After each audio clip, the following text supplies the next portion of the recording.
Been a year, hasn't it? Well, since then, my mum gave birth to a child, and my sister gave birth to a child. Gang gang. Press play. What's YouTube's Muggle Bond for day? I go hunting. This week is still the holidays. Next week is when we go back to school. Exploring all around every inch of it. For Bond. All the fish in the area. I've hunted every legal game and spotted the rest. For Dayo. So when I say that I've never had an experience like this, remember that this was my domain that I felt comfortable in, any weather, at any time, with any equipment, or even lack thereof. So 2 deer seasons ago, I'd pulled into the farm at probably about 4:40 in the morning. It was November, so at least 2 hours till sunlight. I pull my stuff out of the truck and I walk into the woods. I have my shotgun and a revolver, knife on my belt, an elbow light clipped to the front of me, a thermos of coffee, and a backpack with a book and a couple of other things. I walk off the drive and into the woods. The tree stand that I'm going to is less than a mile away, but through some dense second-growth forest and down a rather steep hill, across some bottoms, then a lung-burning steep climb up another ridge.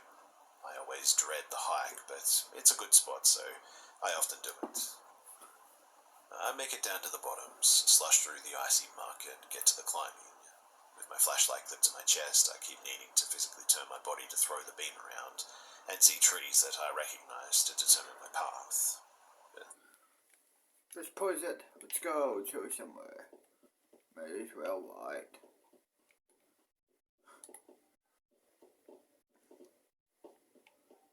Somebody's house. Nope.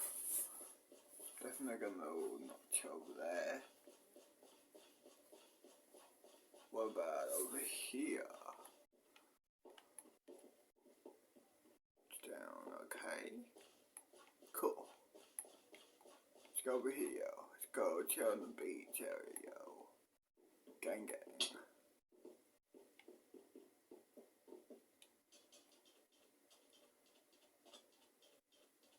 Actually, let's go chill on the train tracks. This abandoned train tracks area. Why not?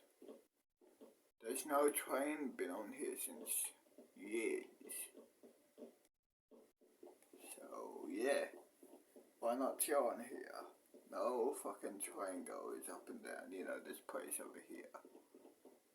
So may as well chill. Here would do. Press play. This, of course, always gives the forest a horror movie vibe, even on the best of days. The leaves and the underbrush are encased in frost, so every one of my steps comes with a solid crunch, no matter how quiet I'm trying to be. This time, though, I noticed that there was more noise than usual. What I mean is that something else was crunching close by, too. I walked about maybe a quarter of the way up the hill listening to my company the whole time, seeming to stay the same distance away as I moved. Naturally, I think to myself that I'm going to have a quick hunting day, so I plop my butt down next to a tree. I can't shoot until first light, but I'm hoping if I stay really still that whatever I'm hearing will lounge around until then. So I click off my light, unsling the shotgun, and I lay it over my knees to wait. Except I don't really hear anything now. Whatever it was, it must have been spooked by my flashlight spinning all around as I sat. I still stayed a bit, sipping some coffee to make sure, but I gave up after 15 minutes or so of dead silence from the forest floor. And I probably didn't even make it 4 steps before the moving starts again. At this point, I'm still not freaked out. I stay facing the way that I am, and I flip the light off again and sidestep behind a tree. And sure enough, I don't hear anything again.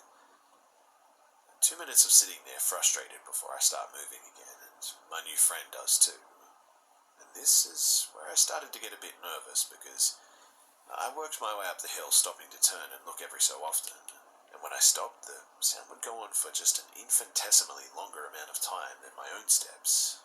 Like something seeing me stop and doing its very best to stop before I heard it. This happened no less than 4 times as well, and by now I'm sweating bullets and freezing cold because, well, it's the middle of winter. I abandoned my thermos near a tree so that I could hold my flashlight and my revolver at the same time, and the last 100 feet or so to my stand was done backwards so that I could be facing the noise and, in theory, keep it from moving. And I didn't hear anything again after that.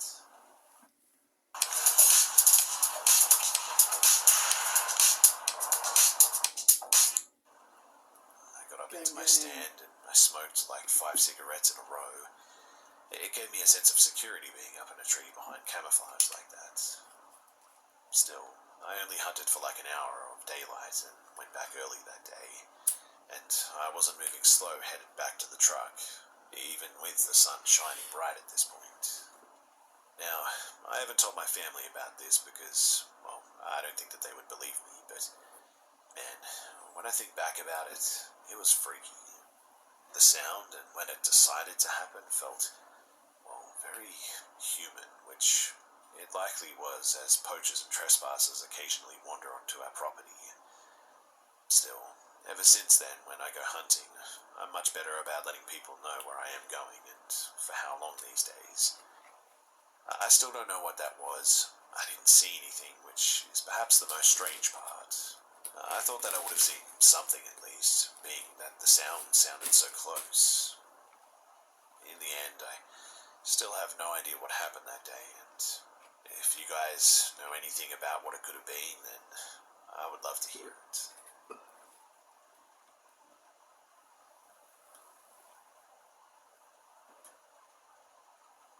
Growing up in the 90s, I was always exposed to a fair amount of aliens in the media. Movies and TV like Independence Day, MIB, Mars Attacks, E.T., X-Files. Aliens are real. Maybe not real in your dimension, where the story's from, but in my dimension, aliens are real. Aliens are living here right now. I don't know if this media is why, or maybe it was my parents' open attitude towards the subject, but I never questioned the existence of them.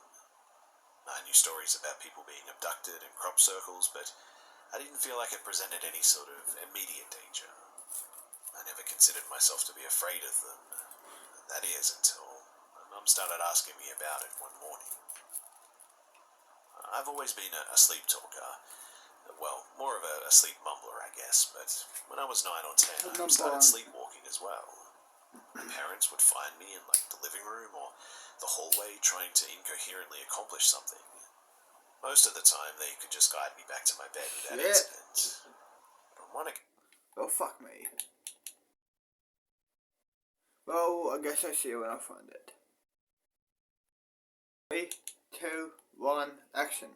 It just wasn't that simple. When my mum came to check on me before she went to sleep, she saw that I wasn't in my bed. Oh, hi there. Don't you there. I'm gonna leave you be. I'm going this way. Don't mind me. Don't mind me. Don't attack me. We're just going this way. Excuse me. Don't mind me. Oh, hi up there. Don't know how you got up there, but okay. Bye. Hi, bird. How the fuck did you even... Doesn't matter. I'm going. Let's go check somebody else show.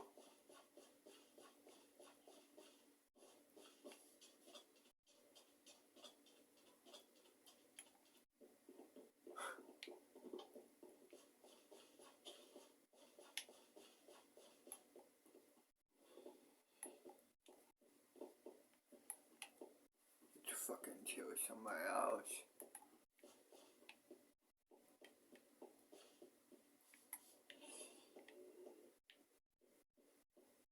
Don't mind me, Lynx. I'm just going through.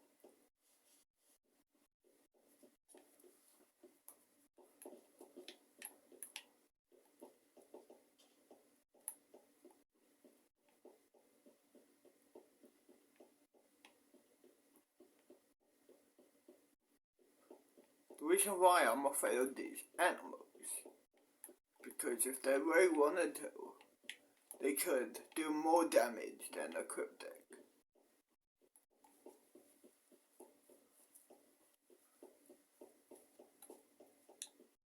That's why I'm afraid of these.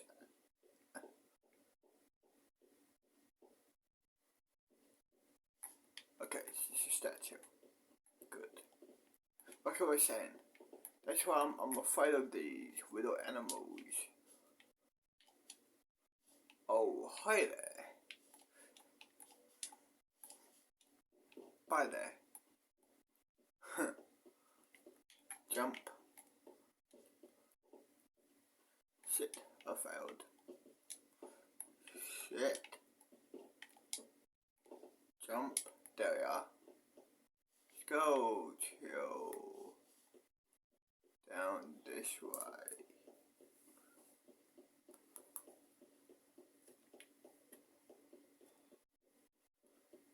Right here would do.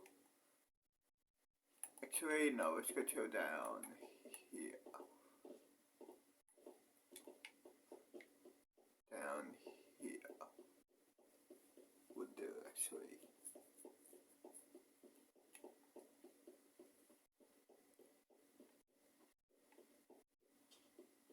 Oh.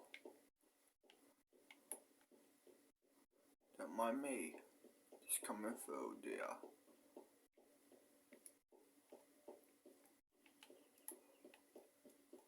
Let's go chill down here, yo.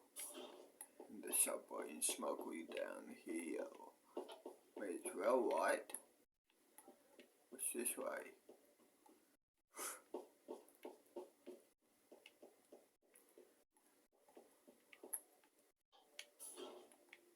Storage? Don't think I was allowed down there. Walk down in the storage area, you know what I mean. Okay, cool. Let's go chill this way. Wherever this way leads. Let's chill down there, yo.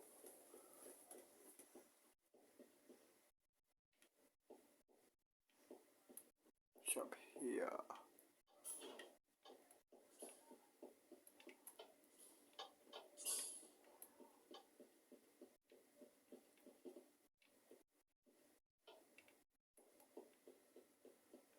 Let's go down here.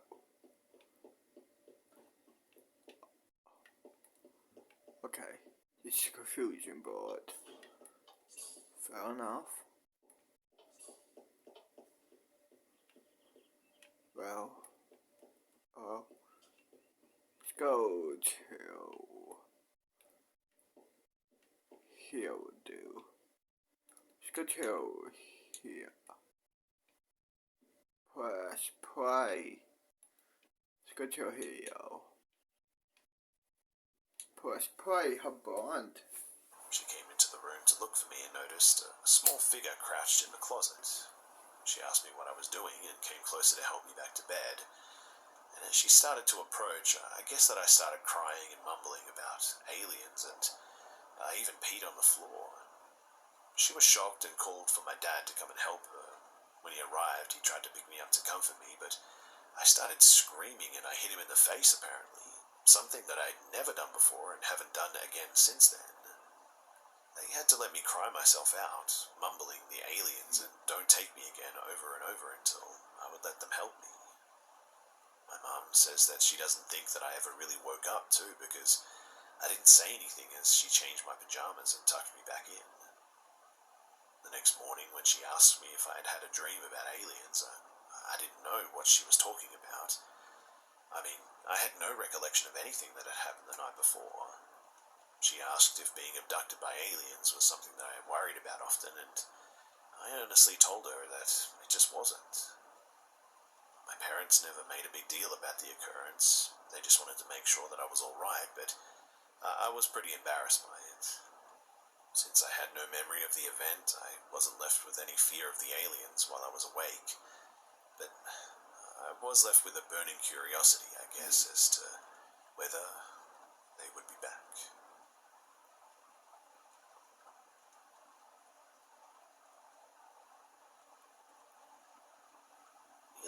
years ago now, my husband and I moved to a pretty safe town.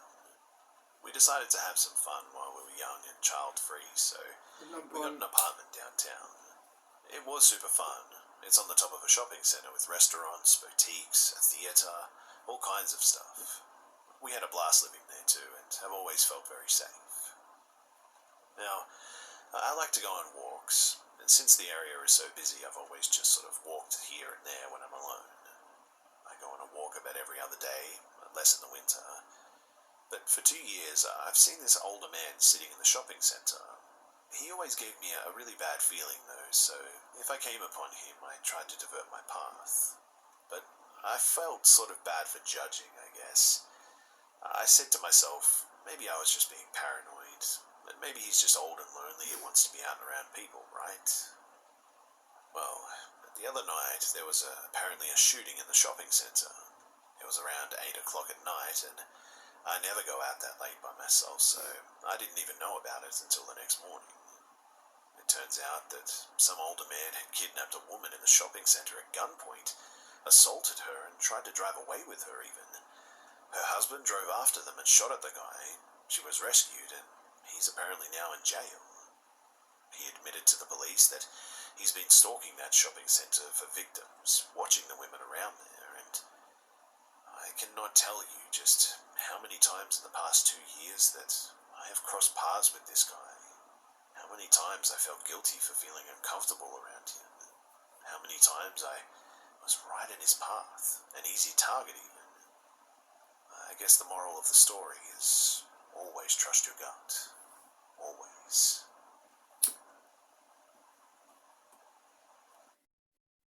I'm thinning hair smashed my confidence and I've just stopped dating altogether. Thought, this is crazy. Sad, really. Make today your turning point, and the doctors at Ashley and Martin could help regrow your hair.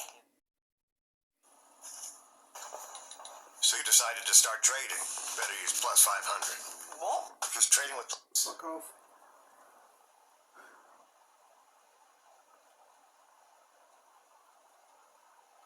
For some background, I'm a male in my late 20s living in northern Canada. And last weekend, I got a call from a friend telling me that while on his ski-doo trip, he went on by my cabin as it was on his route, and that it looked like someone broke into it and smashed all of the windows. Devastated, I went out to my shed to load up my ski and sled with boards and tarps to repair the windows, hopeful to keep some of the snow out of my cabin until I could probably replace the windows in the spring. And just as I was about to leave, I got this, I don't know, gut feeling that something was wrong and that I should take a rifle just in case, because better to be safe than sorry. As I started my ride into the woods, I noticed the sky getting darker, and I thought to myself, great, now I'll have a storm to deal with too. Luckily, it wasn't a snowstorm, but just a thick fog that rolled in quickly. There's nothing more unsettling too than being alone in the woods like that, encased in a thick fog, especially with God knows what around you. But I finally get to my cabin, and sure enough, all of my as fast as I can and get the heck out of there. At some point, though, I feel like all of a sudden I'm being watched, which gives me a bit of a lump in my throat because I can't see anything in this fog. Then I hear something moving through the trees. I automatically grab my rifle and put my back to the cabin, hoping that if something comes out of the fog that I'll be ready for it. My first thought was that it was the terrible person who broke into my cabin, coming back under the cover of the fog to see what else they could take. But then I realized that no ski-doo approached me, as I would have heard one from miles away, as it was so quiet out there. After waiting a while with no more noises coming from the woods, I go back to work, get my windows fixed, and I return back to my ski-doo to get the heck out of there. After a short ride, I notice something that looks like pot poles in the middle of the trail, and it turns out to be polar bear tracks leading towards my cabin. That creepy feeling of being watched and the noises from the woods was probably a polar bear stalking me, and was the actual culprit of the break-in at my cabin. What disturbs me most is that, honestly, I would never have seen it coming with all that fog that day. And my rifle, well, it would have been practically useless against such a huge animal like that. To this day, I genuinely feel lucky to be alive.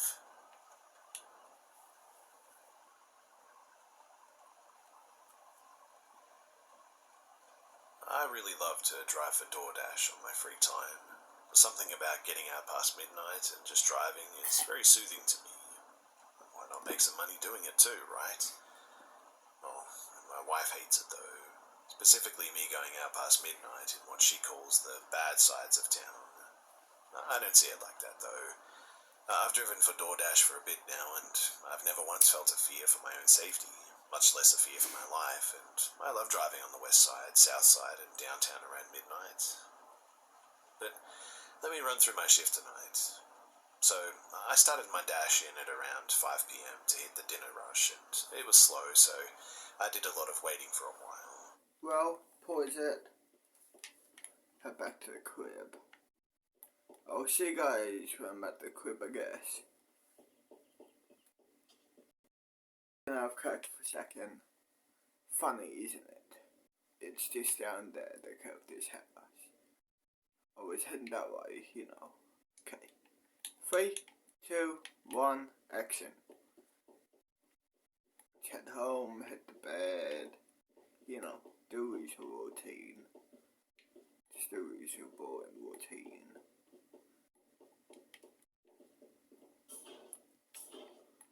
Head upstairs to my bedroom, you know. Shit, there you are. See you in the morning. It's another day. Let's go to somewhere for a day and smoke some weed somewhere. Why the fuck not?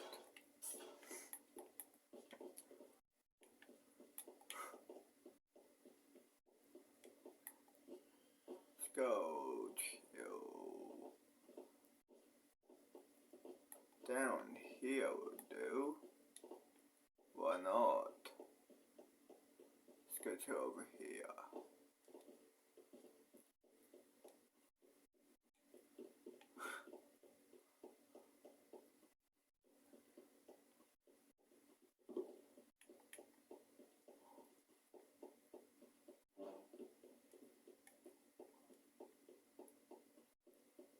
Let's go chill. Here will do, yo.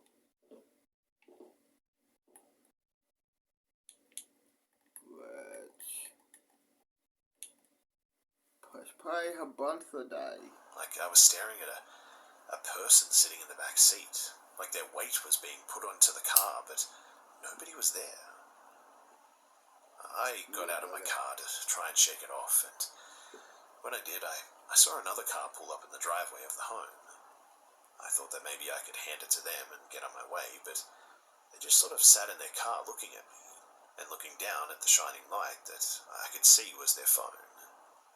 They did this 3 times before I worked up the bravery, and I walked the order to the door, every step further increasing my sense of absolute horror for some reason. But I dropped it off, took the picture, and rushed to my car. I turned to my left, seeing the person still sitting in their car in the driveway, their face illuminated by their phone, but they were just sort of staring at me. I locked my doors and I looked in the back seat again. Still nobody there, and it was confirmed due to the light being on from the opening door. But because I locked the door, the light slowly dimmed to darkness again. And the feeling this time was heavier than even before. As soon as the darkness of my back seat hit, it was like the car was full of people sitting back there, just staring intensely back at me. I couldn't look away from the darkness. I felt like I was being crushed by the fear and the anxiety. I turned my car around quickly and I drove off, noticing how the person in the car in the driveway was now no longer in the car, which didn't make any sense because how the heck did they get out of the car so quickly? 9:30 hit and I closed out my shift at this point. I was sobbing in the driver's seat with my inside car lights on as I drove home. My mind was spinning. I was lightheaded. The sense of absolute total horror was gone, and in its place was just a void, emptiness, as if something occupied my soul for just a moment and then left it wide open and vacant. I walked into my home. My wife greeted me, noting how I had returned early. I fell into her arms and sobbed again.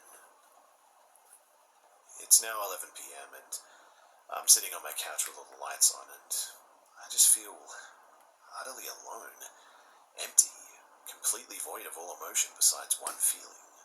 A slight semblance of fear sitting in that empty void. My wife wanted me to take out the trash to the dumpster outside, but I just couldn't do it. I don't know why, but I just can't go back outside in the dark tonight.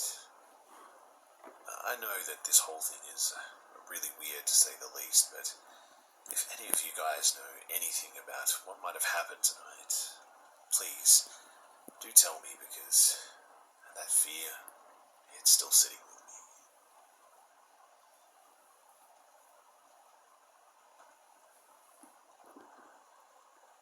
Around 2014, in a summer in a small provincial town in Ecuador, I was working in my father's farm.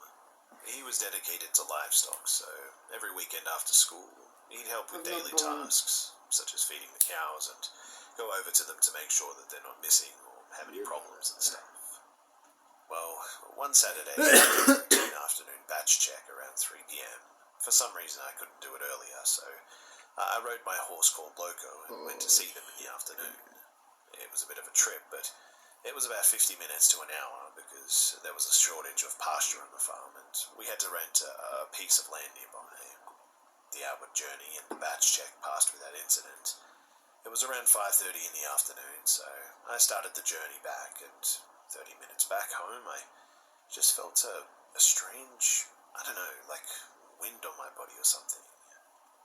I was skeptical until that moment, but for some weird reason, that feeling made me think something bad was about to happen. Almost instantly, too, I noticed that Loco began to struggle with the reins. Something strange, since he was a noble and really calm horse. However, he began to move his ears abruptly. His hair curled, and his body struggled against the side of the road, as if to say, I want to dodge something and run. With all my strength, I tried to control him with the reins while that was happening, and my head involuntarily turned to the right, and out of the corner of my eye, I saw a black silhouette, maybe 1.5 meters away from us, disappear from the fence that surrounded us and made its way through the undergrowth. The undergrowth began trembling, and it was breaking everything when it disappeared. It didn't run, it didn't fly, it simply just sort of vanished. I really don't think it was an animal too, since it didn't make any animal noises or the typical sound when an animal or a person flees.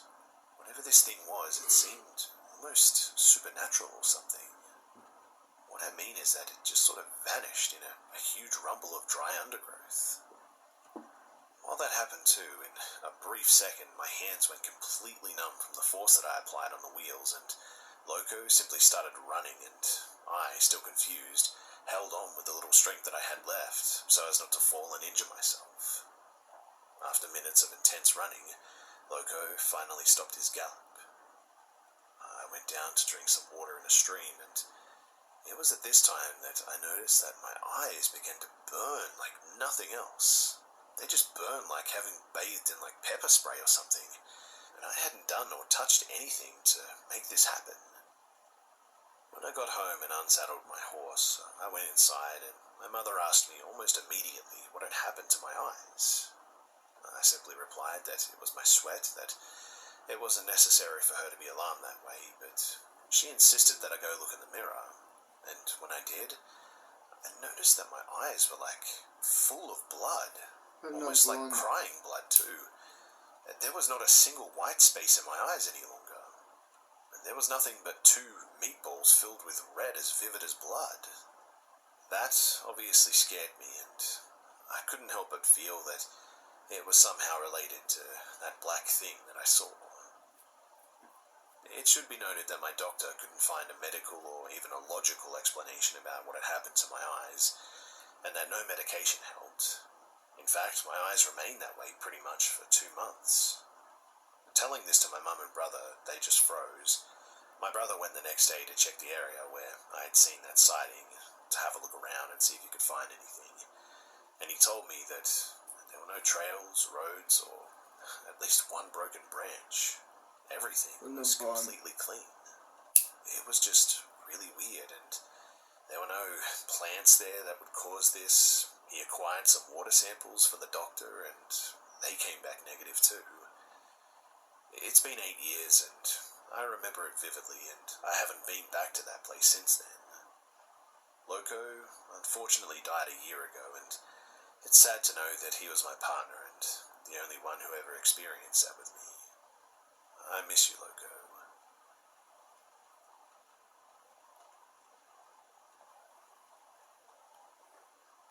So, I had a date several years ago. I met this dude online, and I really should have paid attention to the red flags. This guy had no sense of humor and wouldn't even type so much as an LOL or a smiley face when I tried to joke with him. He seemed kind of, I don't know, serious, but he had a lot of intriguing things to say, and we had a lot of the same interests, so I figured that maybe he would be a better person or something. After creepy encounters in the past, though, I made sure to message one of my best girlfriends before going out on this date. Told her where we were going and the car that he drove and even his name. I even sent a pic of his profile online. Anyway, I met him at the restaurant that happened to be next to a hiking trail. Weird, right? Well, during our time eating, his sense of humor had not appeared at all. It was pretty creepy, to be honest. Like, every time that I made a joke or laughed, he would just stop what he was doing and stare right through me. Like staring at nothing. His eyes resembled the cold, emotionless eyes of a doll maybe or something. And it just really creeped me out.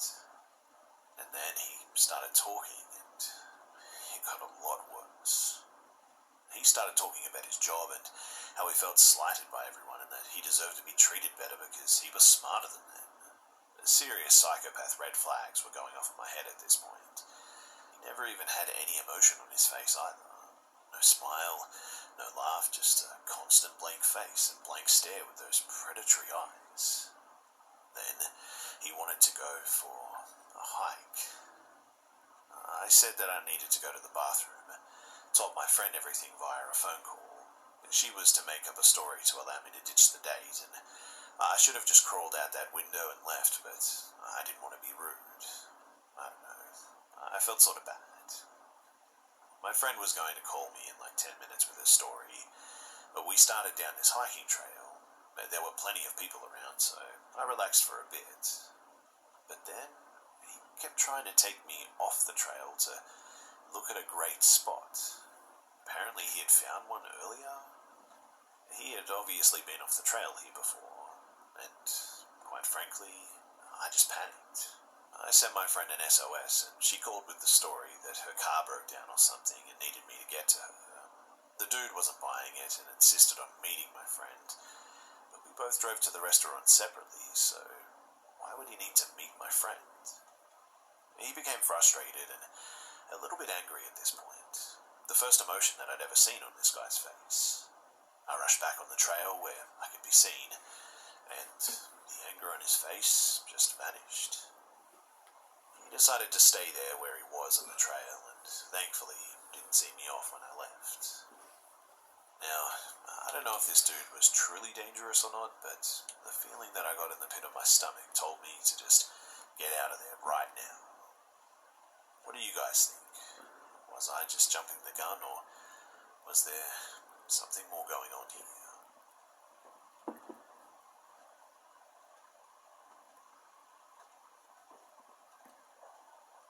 This happened when I was in my early 20s. I was on Plenty of Fish, looking to meet a nice guy. I had a few conversations going with some people, but they quickly became lewd and aggressive when I expressed my lack of interest in hookups. But there was one guy who was... Pause it. Let's head back home, yo.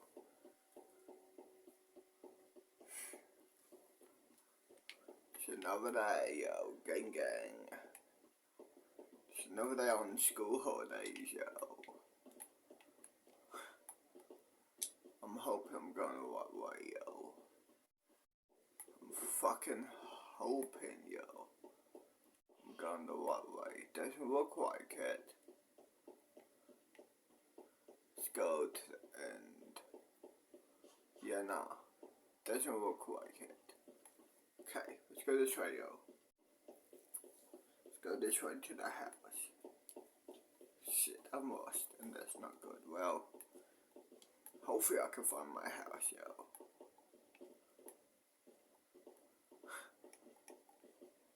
Shit, man.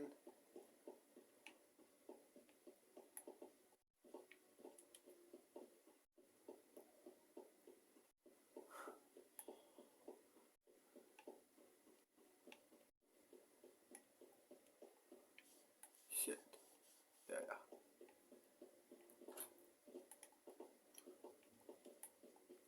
My house is this way, I think. I'm hoping to God I'm going the right way now. Let's hope. Pardon me.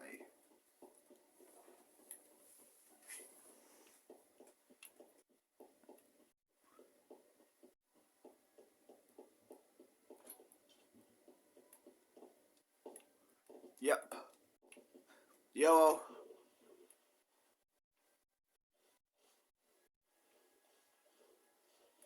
There you are, my house.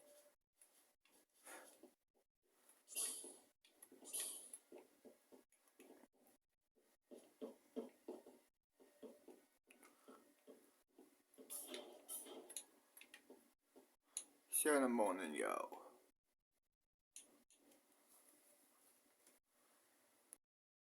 Well, just another day. Gang gang.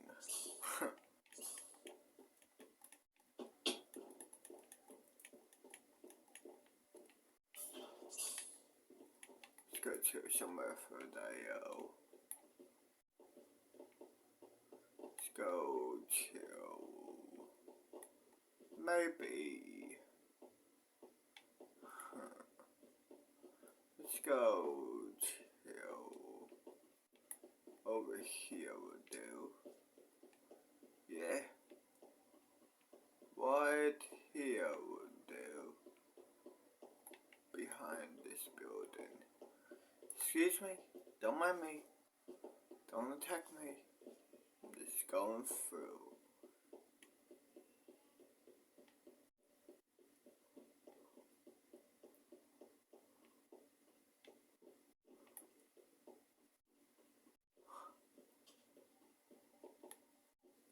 Let's go chill. Here, buddy. Let's go chill here.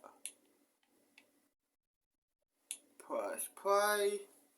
It's hard to describe. A bunch The of day, closest yo. thing that I can think of is like mist or smoke. Now, I've heard all of these crazy encounters and couldn't believe the similarities. The silence, the music Yeah, but, playing, the transparent figures, the loss of time. Yesterday was my first time reading into this, and I've been hooked because of my son's personal experience. I just asked him if he remembered, and he had first tried to do the whole, "Mum, it was probably just temporary schizophrenia or something, because it embarrasses him now, I guess." But when I told him that I was asking because a bunch of people have had the same thing happen to them, he eased up a bit and started talking about it. He said that the music wasn't scary, that it was nice in fact. He again described the misty, smoky transparency of the Shadow Kids and how much the big ones scared him. This time he added that it was dark when he ran home and he went to bed. Not sure if that was what he experienced at the time or his memory from being scared made him think that it was dark. But he did go straight to sleep, so I remember that bit. But it was definitely a sunny afternoon in the Florida summer, so I don't know about that. We were also of German ancestry. My grandfather was full German. His parents immigrated to the US from Luxembourg. My son was 6 years old when this happened, and we moved to a new home a few weeks after this experience, and thankfully it just never happened again. Now, that was obviously all strange enough, but the year before my son's encounter, I was asleep in my bedroom with my Boston Terrier, Delgado, and in the middle of the night, I woke up because I heard a loud crack. It sounded like as if a large piece of plywood were to fall into a tile floor or something. In any case, I sat up, and so did my dog. My bedroom was shaped in a sort of way where the doorway is sunken in, and kind of the shape of the state of Alabama, if Alabama had all straight edges, with the southwest corner of the state being where my bedroom door was. Anyway, I looked towards my door because I was going to get up and see what fell. My husband was on the couch in our living room playing video games on the other side of the wall.